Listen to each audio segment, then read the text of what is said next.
The series starts with a woman in the streets. However, it doesn't seem that the woman belongs there as she isn't alone. She is with a newborn baby named Lu Shu, whom she sings a lullaby. The woman gives the baby to another person and leaves. The baby has a walnut-shaped pendant. Fast forward, we see the boy has become a man taking care of his little sister, Lu Xiaoyu, who wants to eat sweets at the fair. So you know they're gonna be hella expensive, especially for Lu Shu, who's not financially stable, that he caves in for that kawaii face. Then they go to enjoy a fire show. While making their way through the hordes, Lu Shu gets too close to comfort facing the flames, but instead of flinching back, his mind goes somewhere else and his necklace starts glowing. Yet nobody takes note as they are amazed by the fire show. Later, the duo goes backstage to see the man behind the show and asks him how it's done. However, inside, they come across some men in black taking the blondie against his will. Beyond scared straight, Lu Shu tells the fellas that they were just looking for the toilet when they got caught. One of the men tells them that they are a firefighting group and the fire show is not licensed, that's why they are here to bring the fire show guy for investigation. It's a silly excuse, Lu knows it and they know it, so not wanting to go through the hassle of dealing with him, the guy tells them the direction of the toilet, and everyone goes their way. Back at home, we learn that Lu Xiaoyu is not Lu Shu's biological sister. They were from the same orphanage. Now they live together as a sister and a brother. When Lu Shu goes to the store to buy some food, he gazes at the face of God Truck-kun, sending him flying headfirst to the rock-solid ground. The walnut starts sparkling on his neck, lifting his body higher and higher. His body begins to somewhat transform as we see from his tissues, twisting, glowing, and changing. On the other side, the man behind the god is freaking out, believing he has killed the young man, so when he goes to check on him, Lu falls as if nothing was happening. But then our boy opens his eyes, wanting revenge, money as a form of compensation. Seeing this, the truck driver gets frightened, thinking it's his ghost and flees away while numbers keep ticking over his head. Thus, Lu Shu goes back to his original task, buying some noodles, but the task seems harder than usual since the shopkeeper is also frightened and numbers appear above his head. But the main man doesn't overthink it and gets back home to take a shower. After washing himself up, Lu looks for any wounds or signs of the accident but finds nothing. The only thing he notices is a sparkling sign on his palm, which he concludes it as being a sign of his awakening superpowers. After further theorizing and thinking, Lu realizes his power is derived from people's negative emotions. A digital circle system appears in front of the self-proclaimed Demon King, and like any growing healthy young adult, he dives into it head first without any care in the world. He starts pressing some buttons in what seems to be a wheel of fortune. Although he kept losing and dropping his points fast, Lu manages to secure a win and an apple appears from thin air. He bites it and instantly feels comfortable as well as energized, prompting him to play more and lose more points, until he wins a letter active by singing the kid's lullaby, which takes him on a journey through space and time to somewhere representing what seems like Lu's inner soul power map. After looking a bit into it, he goes back to reality and joins his little sister at the dinner table, only to leave again upon seeing a fire has occurred in their area. When he climbs to the rooftop to take a look, he finds the same men from the fair jumping from rooftop to rooftop like ninjas but with drip. They hear Lu Shu and approach him. "What are you doing here?" they ask. Lu Shu lies to them, saying he's picking up dried radishes. Although the man recognizes him from before and doesn't believe his excuse, they send him home after not picking up what they call fluctuations. When Lu Shu gets back to his little sister, a sudden bump is heard. A man is laying in front of their house. Turns out it's the fire show guy. While Lu Shu and his sister are discussing and lingering around what to do with the guy, numbers appear above his head. Lu realizes he is conscious and starts teasing him for some points. Even after the man wakes up, like the Demon King Lu is, he continues messing with the guy. Fed up, the fire guy loses his temper and grabs Lu Shu's hand to roast him just like how our boy did. But nothing happens, so the man swallows his pride, calls it a prank and leaves after Lu milks every last negative emotion from him. Lu's sister starts to question him, so he hints about his superpowers, but doesn't show her. When the main man goes to his room, he opens the digital system and buys what I think is a mushroom loaded with DMT, because what he experienced after swallowing looks like something straight up from the Joe Rogan Experience. After that, he can lift his bed easily. But sadly, there is no rest for the wicked, as Lu Shu is responsible for all the household duties and expenses. Thus, he takes some eggs to the bazaar to sell them, something his other classmate, the quote-unquote class leader, teases him about. Yet Lu not only doesn't mind it, but uses it to sell all his eggs and farm as many points from the class leader as he can. In class, Lu learns that more and more people are getting awakened, and that there are levels to it, A being the highest, while F being the lowest, and as you guessed it, in true high school anime fashion, our man turns out to be in the lowest rank. Just like his classmate that was just awakened is holding a teacher on the roof, threatening to throw him if the men in black get any closer. Incredibly, Lu's gears start going and his devilish side comes to light as he steps forward and reminds the kid that even if he is a minor, he will be prosecuted and starts reciting the Chinese crime laws one by one, making everyone who went up to see some action miserable, farming points, and distracting the kids so that the men in black can take down the little rascal with some impressed judo techniques. After all is said and done, Lu heads back to the classroom and sees some nurses standing there. They want to take some blood samples for inspection, so he gets nervous as he does not want them to know about his superpowers. When he tries to weasel his way out of it, Lu gets stopped by a nurse built like a mountain, leaving him no choice. Back at home, Lu finds his little sister down with a fever due to her trying to wash his cloth in the cold. Therefore, he steps out and opens his magic screen to play on the Wheel of Fortune till he gets the good fruit for her to get better. And indeed, it worked as a charm. Her fever went away as soon as she took it. Then they kept repeating this cycle over and over till he gives her a bag of fruits, making her realize that her brother indeed was awakened. But her excitement turned to anger when the man starts mentioning that she needs to do her studies. The next day, it is announced at school that there will be a special class for special students with a special teacher. It turns out the special teacher is the man in black. His name is Shifei. Several students get chosen, among them Lu Shu, shocking the points out of them. Soon after, a new student arrives named Jiang Shudi and immediately gets mistaken for a girl. So you know our boy is going to use it to his advantage and farm some point from his new buddy, who also turns out to be in the same special class Shifei is teaching. The class teaches the basics of fighting and leveling up. He then explains that potassium alloy is a liquid metal that can detect human blood against the reaction rate with the aura of heaven and earth, which is commonly referred to as qualification. When potassium comes into contact with the blood of people with potential for spiritual practice, it will change from silver to black. The darker the color, the higher the qualification. Based on the darkness, the qualification can be divided into 6 levels: A, B, C, D, E, and F. After the class, the qualification levels of everyone in this special class group will be published. The teacher also stated that the level of the qualification doesn't determine their future achievements, but their hard work is what does. Lu Shu's qualifications were F, putting him last in the class. However, there is a reason behind that, being before taking the blood test, all that Lu Shu had eaten was the refining fruit, so he thinks that the qualifications measured are relatively low, which can be good too, as he doesn't trust his new teachers that much. Speaking about the devil fruit, his stock of fruit ends, and so he starts to seek other rewards and ends up with a stinky tofu that attracts the attention of his sister. When he continues to play with his sister at his side, Lu finally wins something different, another sheet of paper, but this one is dark blue. It resonates with the sister, and she finds herself in space, just like what happened to our boy. When she comes back, she tells him that she is awakened. After that, Lu goes to bed and reflects on his day. That's when he comes up with the idea of selling the stinky tofu to earn money. Thus, atop the morning, he heads out, and on his way, he meets the grandpa living next door with Aunt Lin, who is having sword practice. The old G suggests he takes some sword practice lessons, but Lu refuses, earning some points. He later earns some more from the repulsive smell of the tofu driving the people away, but one brave soul decides to try and instantly falls in love with it, attracting the attention of others who also try the stinky dish, which turns out to be a mega success, earning him a good amount of money. Over time, he keeps going at it, earning money from the tofu and negative points from the smell, which he uses to buy more mushrooms and practice in the other realm till he was able to break through the Star Nebula first layer in his power map, which in turn unlock a cool-ass sword that he can control with his mind. Back at school, they start to practice with a spiritual stone. It has a lot of energy in it, and it's a resource for cultivation. Lu Shu uses the spiritual stone that doesn't seem to be enough for him, as his celestial map seems too much to handle with one measly standard stone. So the next day, Lu asks Jiang what he experienced, so he can say the same thing when questioned in class. Speaking about in-class activities, the class leader challenges our boy to an arm wrestling match, knowing he is just an F rank. Lu gladly accepts it and wins the match in tons of points after embarrassing the leader and annoying the classmates by telling them the leader has helped him to awaken. When the trap asks him about the awakening incident during lunch, Lu uses it further tease the boys and farm their negative energy.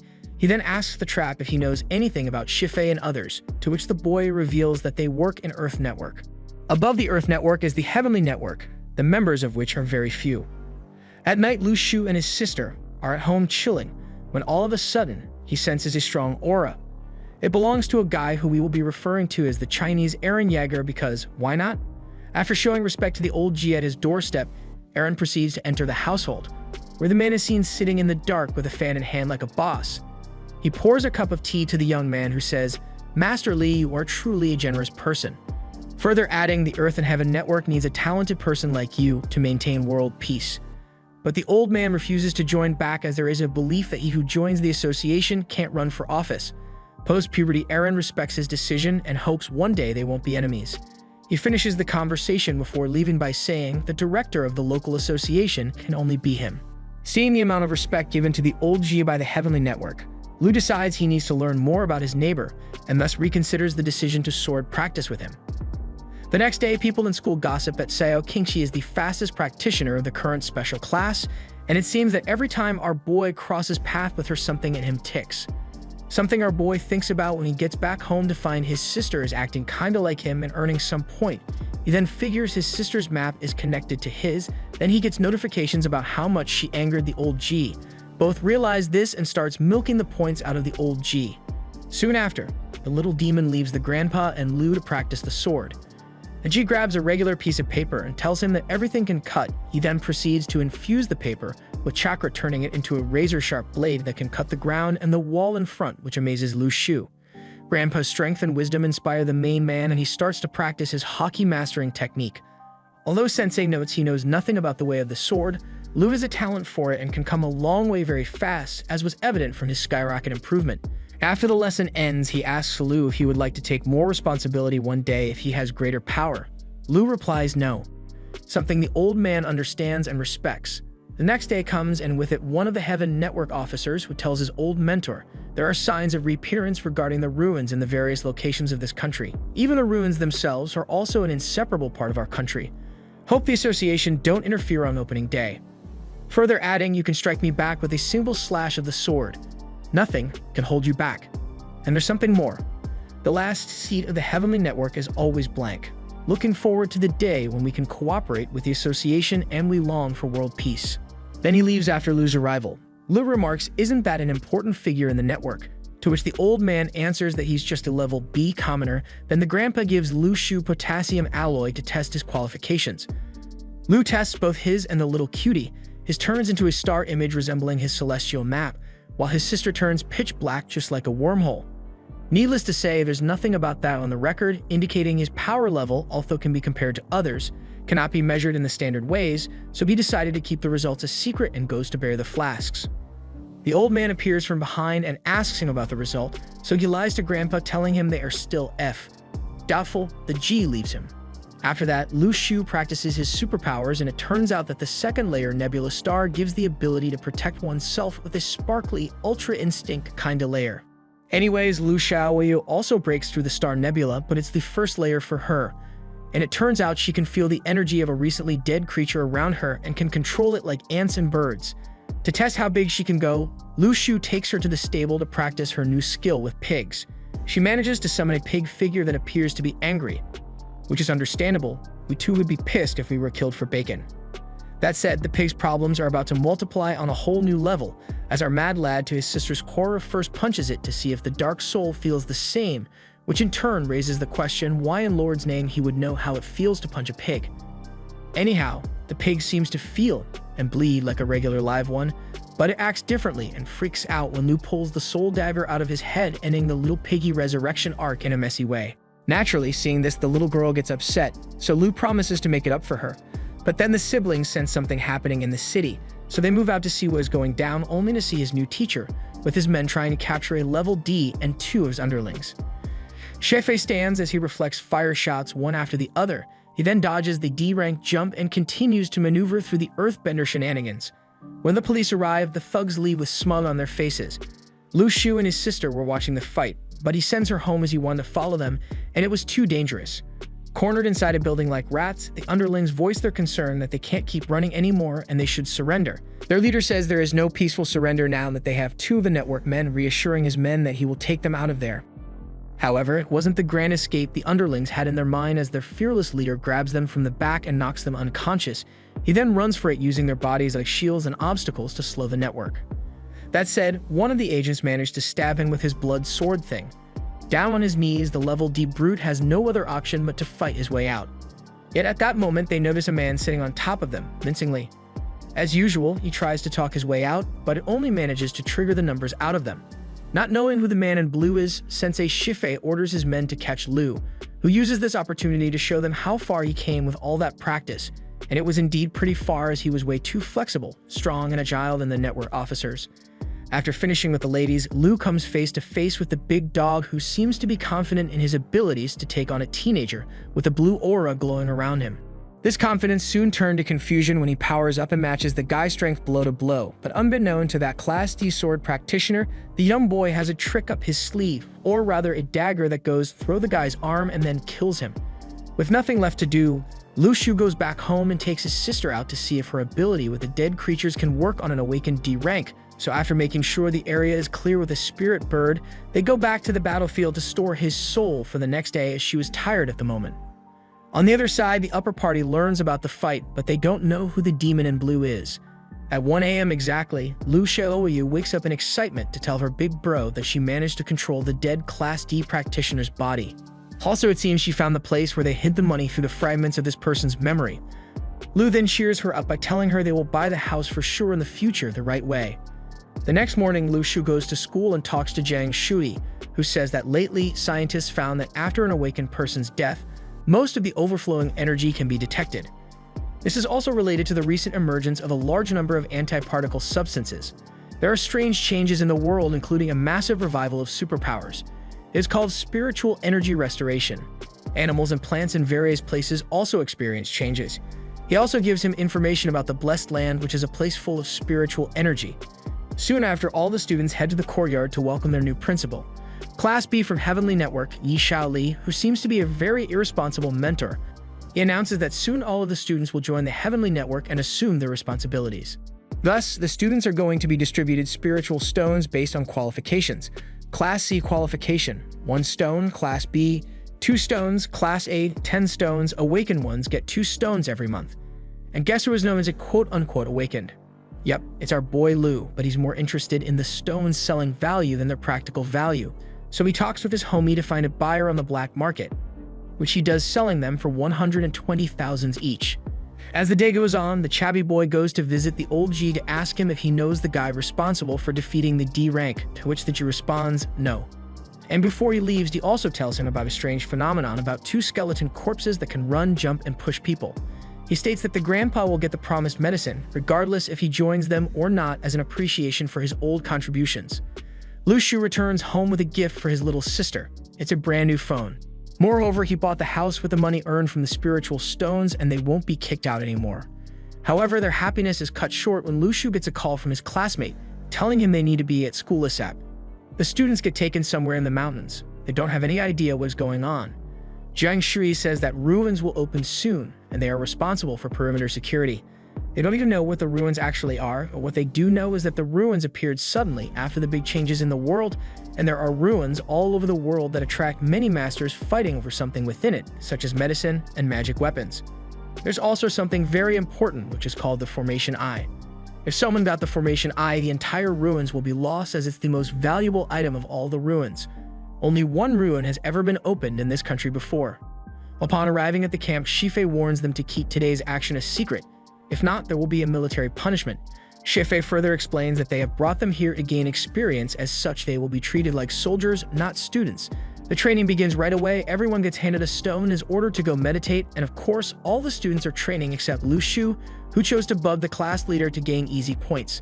Later, Lu Shu practices alone and unlocks a new protective cover.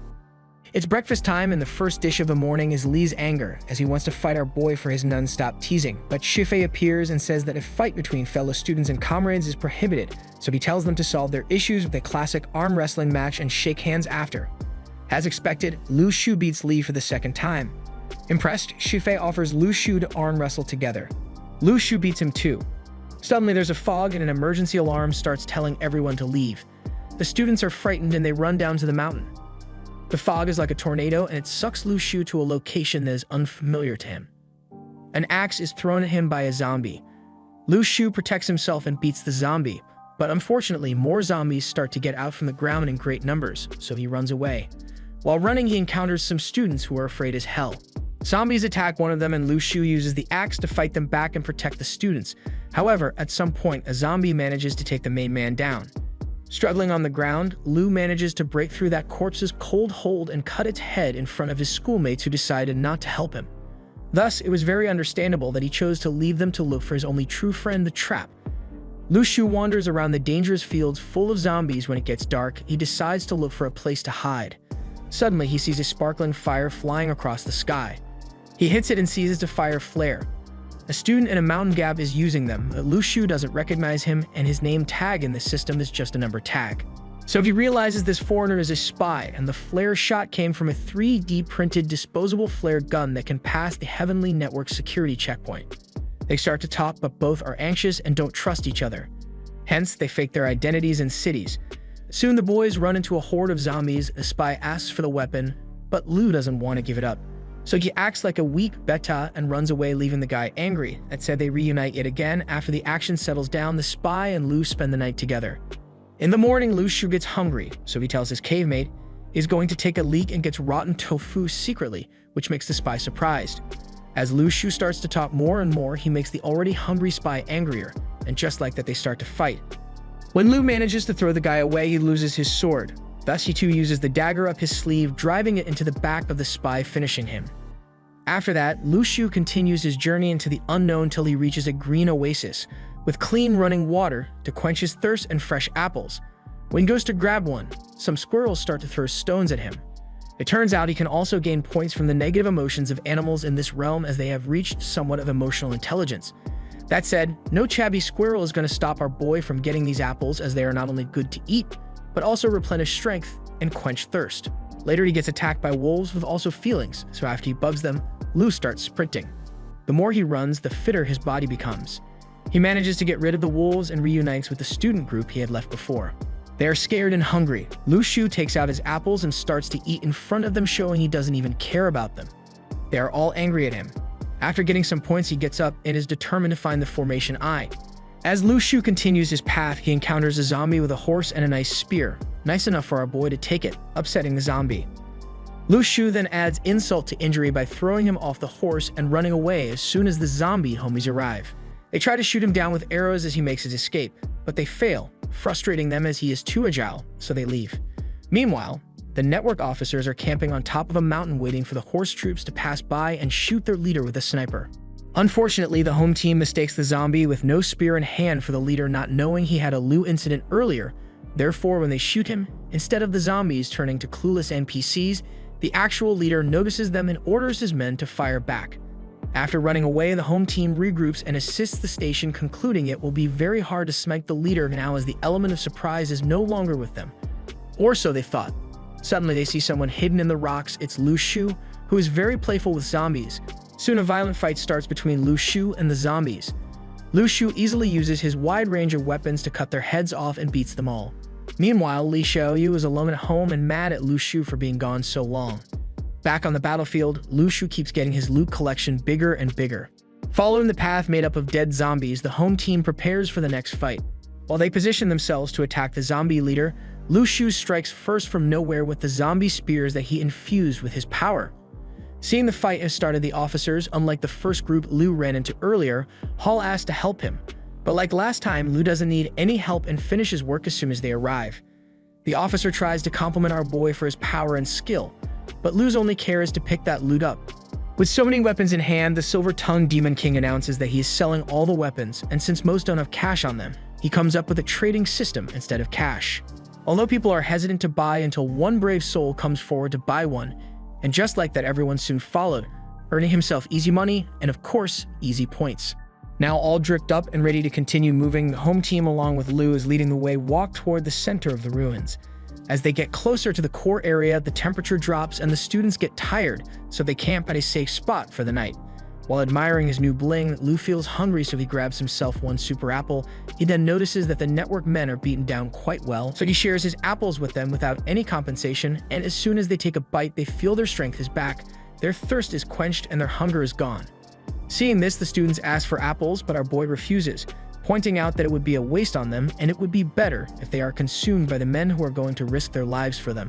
That said, his moral values fastly fly out of the window when one guy starts talking Lu's language, aka money. Suddenly, some flying ghosts come and attack them, but as soon as they see Lu Shu's face resembling a monster, they flew away the same way they flew in, confusing the home team. The lads continue their path, reaching the core area. where they reunite with other people and share their adventures. Lu overhears a couple of kids talking about how the Bei Lu used to cross paths with was very brave and protected everyone, and unlike him, gave the weapons away for free to the students. Upon learning about the great feats she and Lu did, one of the masters in the Heavenly Network invites them to a meeting. He introduces himself as the new top officer till the B-rank Chubby Boy gets back and tells him to follow his instructions.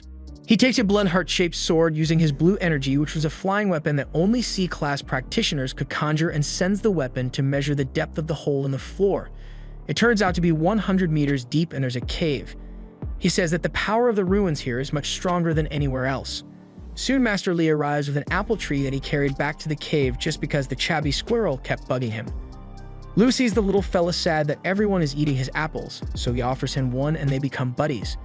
Later at night, by checking the names of the people Lu Shu gained points, Lu sees that there are several spies there. Thus, he stayed awake when everyone slept, a wise choice, as he was able to spot the spies diving in the pit except one who got held by our boy multiple times. Frustrated, the spy says F it, and they start to fight. After confronting him for a bit, Lu screams, "What are you doing, step bro?" Everyone wakes up to check what kind of Sa's behavior is going down. Among them is Li, who as soon as heard Lu's screams, processed to manhandle the spy in a blink of an eye. Later, after Li tells the group they will be following the spies who he is positive won't be able to beat them to the eye, he goes to Lu and makes a 50-50 business cooperation with our boy. When another ruin opens, Li will personally invite Lu since special class disciples cannot enter the ruins, and once he is in, Lu can do what he did so far, earning lots of money for both parties. With business out of the way, Li leads the way downstairs, which was created by an earth-bending deity. As soon as they reach the lowest point, they see the spies who are already dead. Lu Shu considers everything very strange, but they continue their march. After a while, a cave opens up and a bright light comes from it, as well as flying spirits. Li Yixiao uses his firepower to attack them, while others use their weapons to fight them back. Well, everyone other than Lu Shu, whom the ghosts avoid because they are scared of his corpse dog that ends up eating well with every ghost our boy kills and absorbs. Soon after, lots of zombies appear with their leader who has a spear in his hand, which Li dubs the formation of the eye. Therefore, he thinks that after seizing the spear, these ruins would instantly disappear along with everything inside it, from land to monsters.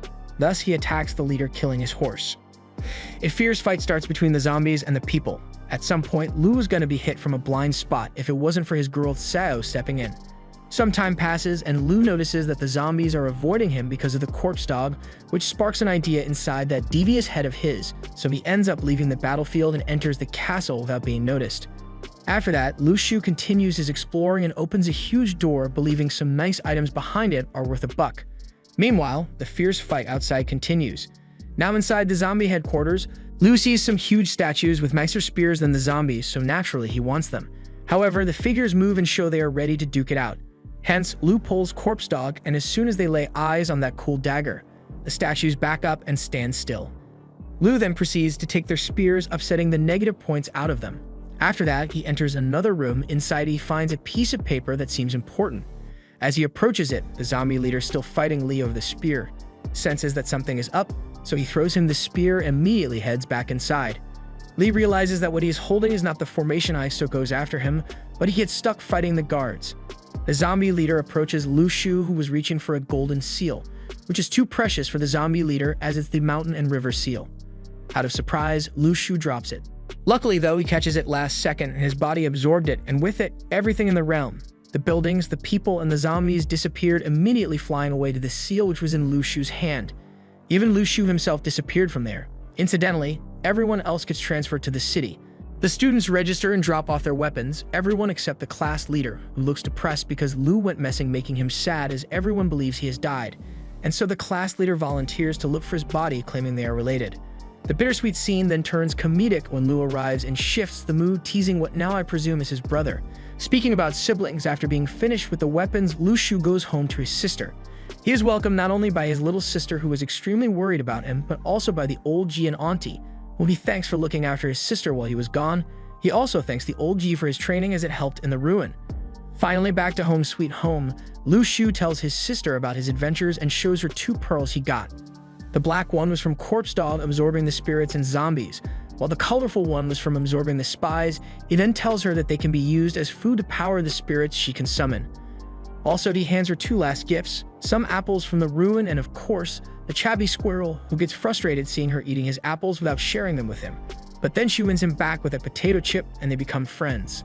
Later, Lu Shu finds out that the seal of the mountain and river is a divine object that can observe the earth and that the aura there can be controlled. The only thing he needs to do is become stronger to gain access to the castle within. On the other side, two guys from the Heavenly Network think that the Formation I was taken by a spy, but they still don't have any proof. Moreover, they had already sent two members to the city to report any unusual flow of the aura. They also discussed the students stating that Lu Shu and Sao Qingxi are outstanding. One of them says that new ruins are opening soon, further adding Northern Gods, Eastern Gods, and Western Vows. Even the Foundation and the Network are working to step up the war effort. There's no need to wait for the next ruin. There will be a war between heaven and earth. Change is coming.